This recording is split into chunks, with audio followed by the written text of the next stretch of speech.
absolutely. So I am more than qualified for this job because I live here, I work here, I experience this, and I gotta say, above everyone else on this panel, I love everyone on this panel. They're really great people, but I gotta tell you, I'm the only one that has common sense. I'm the only one that is willing to call it out and go, look, we all want to help the homeless, but at some point, we deserve to be able to take our kids to the park.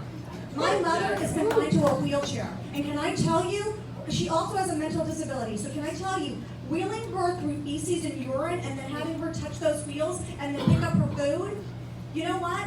At some point, common sense has got to step in. I am a single mom, and I caretake for a mother with dementia, and I work. I'm a multitasker like nobody else. I can get this job done.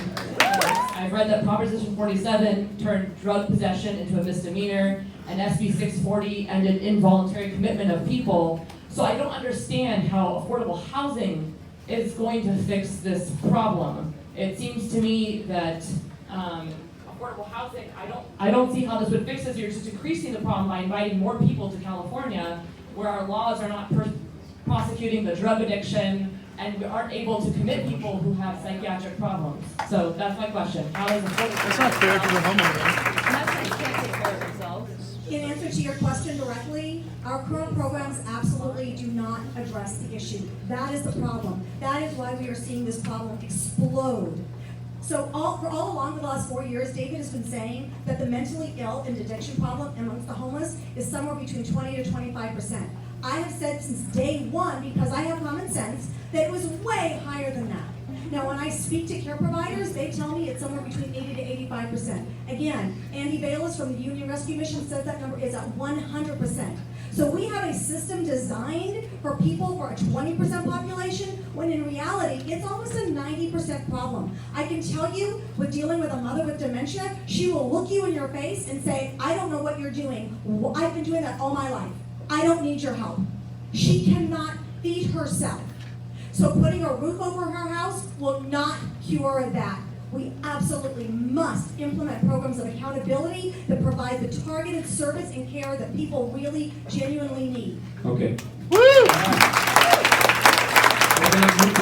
But my question is, what's so wrong with taking funding from developers?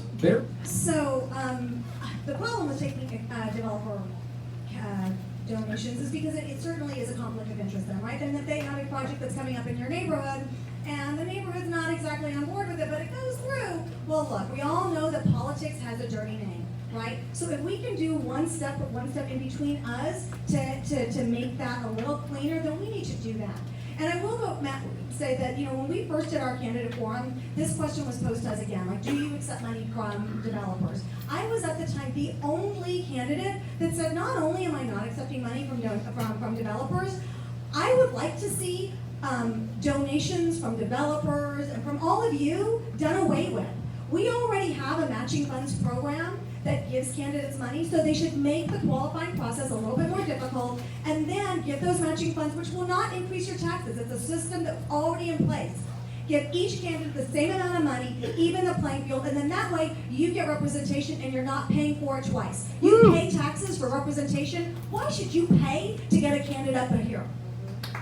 I agree. Okay, so we know SB 50 is not an affordable housing bill. It is a land speculation bill because it allows increased density in single-family neighborhoods with no setbacks, no open space. It really allows a developer to do whatever they want. So where do you stand on SB 50 type bills, which really would ruin every part of Sherman Oaks and any of the districts we're talking about without adding any units of affordability? By the way, that's your opinion, your analysis of that SB 50. That's not.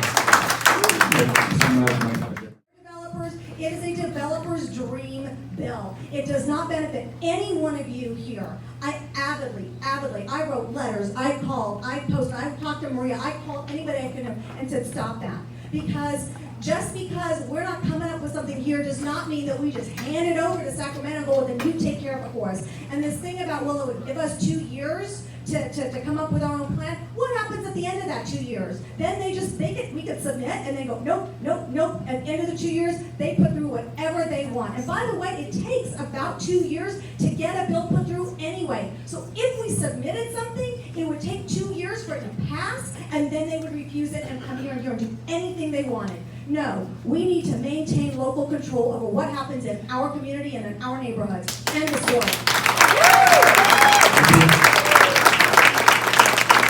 I have not entirely made up my mind either, but I will tell you one thing. People always want to ask, you Democrat or you Republican. I feel that both parties are failing us miserably. I would not admit to being a progressive Democrat. You know why? Because progressive Democrats aren't making any progress. They have gone so far left that frankly they're the opposite side of the Trump and Mitch McConnell do not represent me. But our governor and our mayor also do not represent me. So Los Angeles has to take a quick, hard look at our low barrier entry program. It's the primary reason that programs aren't working and people are pushing back against them.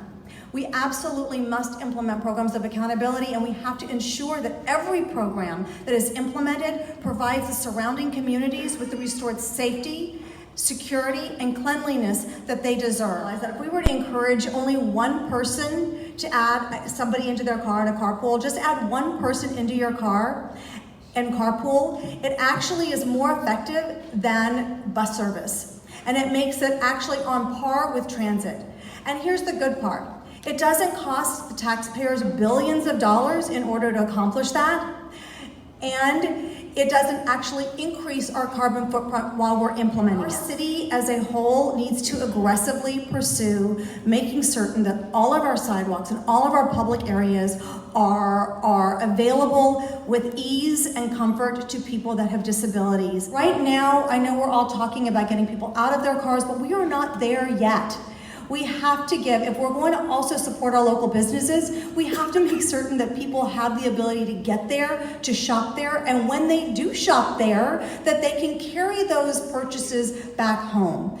We're also not taking into account that, there is an elderly population here that may not always feel comfortable taking a bus or a Razor scooter to the local grocery store. They need to be able to park a car. They may not want to ride a bike. They might want to take their car and pick up their groceries. So, as a rather avid animal advocate, I believe that this is something that comes with living in Los Angeles. We all know this. In my neighborhood in Sherman Oaks, I can tell you that coyote sightings are probably daily, if not several times a day. I have a small dog, I have a large dog, and I take steps on my own to ensure that the coyote population is not, we've encroached on their community. And we need to navigate that process in a way that is sensitive to our wildlife and also ensures our safety. We can ensure our safety, and by doing so, we can ensure their safety as well. Sarah Kate Levy. Special interests have plenty of people talking about them and covering for them. The homeless now have a lot of advocates for them, and that's great. But what about the rest of us? What about the rest of us whose kids just want to go to the park? What about the rest of us that just want to take our dogs for a walk without having, things thrown at us or stepping in feces? Who has my back? Who has your back? There's a huge segment in the middle that has been completely overlooked. And when I went for answers, I didn't get any. So what I want to do is I want to make certain that you have representation, that I have representation, that the community has representation, and that representation is indicative of your views. I'm not running to implement my vision for your neighborhood or your community. I'm running because I want to ensure that we create a pathway for you to have non-biased information delivered to you in a way that you actually receive, and that you can then convey your interests back to the council office, and my vote will always mirror your views, not my opinion. That's not my job. My job is to represent the communities that trust me and elect me. Thank you. Thank you. I've got to step in. I am a single mom, and I caretake for a mother with dementia, and I work. I'm a multitasker like nobody else. I can get this job done.